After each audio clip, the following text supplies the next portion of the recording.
okay? Anything that is not organized is disorganized. But mess is the name, it's a noun. Messy, M-E-S-S-Y, is an adjective, messy. But mess is the noun, is the definition, disorganization, okay? Now, I will explain the mess that I'm talking about here. Usually this mess, this disorganization is connected with where you study, how you study, and how you feel. So where you study, it's related to environment, the place, and your body. Your body, yes, and I will explain. So place where you study, environment, and body. Remember that to help you understand the consequences, okay? How you study, the mind, and I will explain, okay? And how you feel about what you study, the mind and the spirit. Teacher, I don't believe in spirits. Okay, it's okay, no problems. All good, it's okay. You don't need to believe in spirits. But think of that as like an emotional state, an awareness, okay? If you don't believe, like, in spirit, I mean in the sense of awareness, your conscious mind in a higher level, but that's basically what I'm trying to describe, okay? So these three things, where you study, and how you feel about what you study. Now let's keep rolling, because this is important. There are many things to talk about that. Let's focus on the first element. And this is number one, stop the mess. I'm still describing stop the mess, but I need to explain the three things so that you understand. The first one is environment and body. Here on YouTube, you can see an image of a woman, and nothing wrong with that, but she is lying down, okay, maybe she's in bed, and she's like this.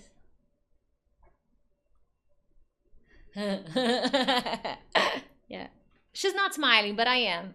I'm an actress. And now this has two problems, okay? Environment and body.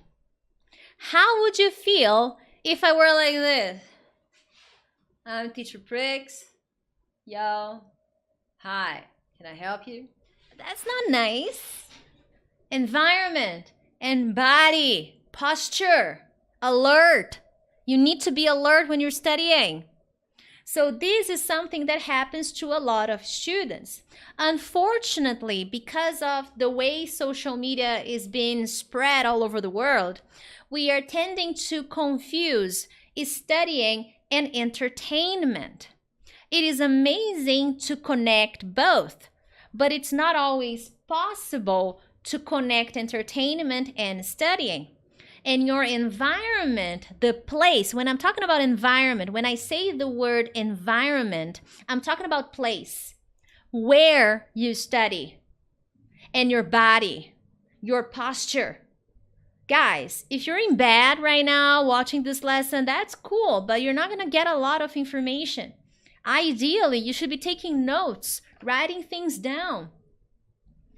Maybe this lesson, maybe you don't do this right now, but I recommend you do that in your practice. And I'm going to be giving you some interesting recommendations. But here we have a problem. It's disorganized. Is it rest time? Or is this study time?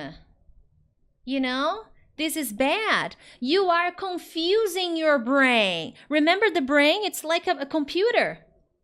And your computer is getting access to previous memories.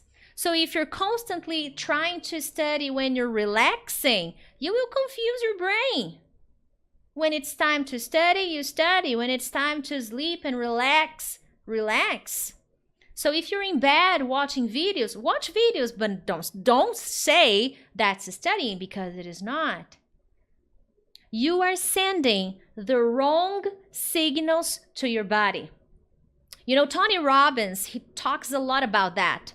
When you are feeling sad, or when you're feeling, angry, or when you're feeling tired, or when you're feeling sad, or anxious, or, whatever emotion you are, you need to pay attention to your physiology.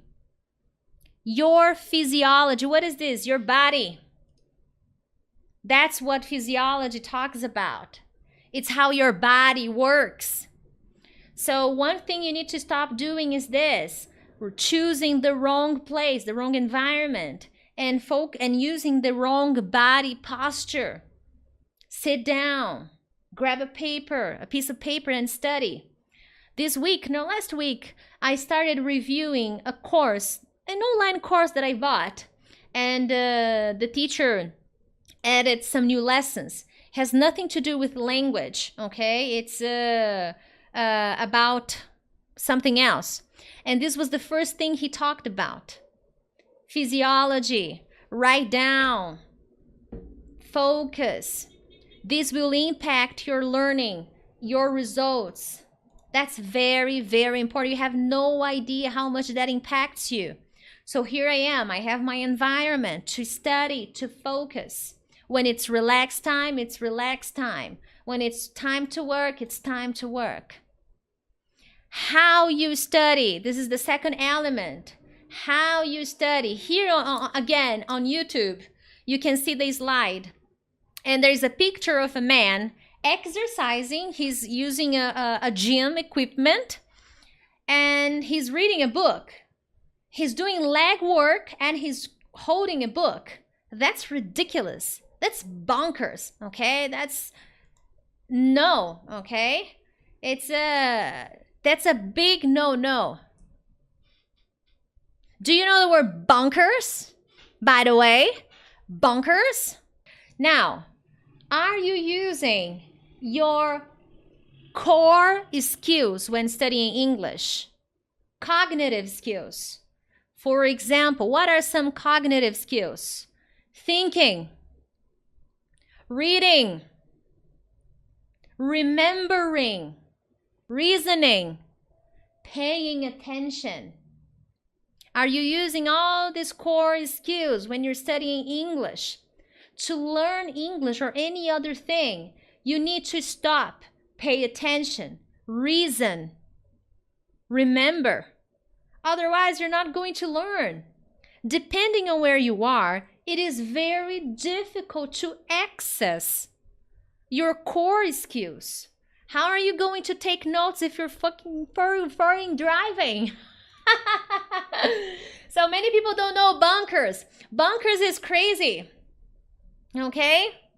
That's what it means. It means crazy. It's an informal way to say crazy.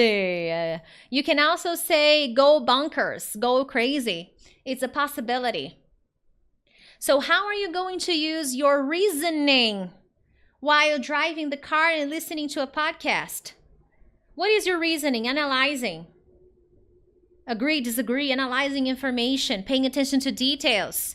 You don't do that when you're driving because you're driving. You're using your cognitive skills to other things. You're paying attention. You think you're multitasking, but you are not. And there are many scientific studies that show what happens to your brain when you're driving and doing something else, or eating and doing something else. You divide your attention.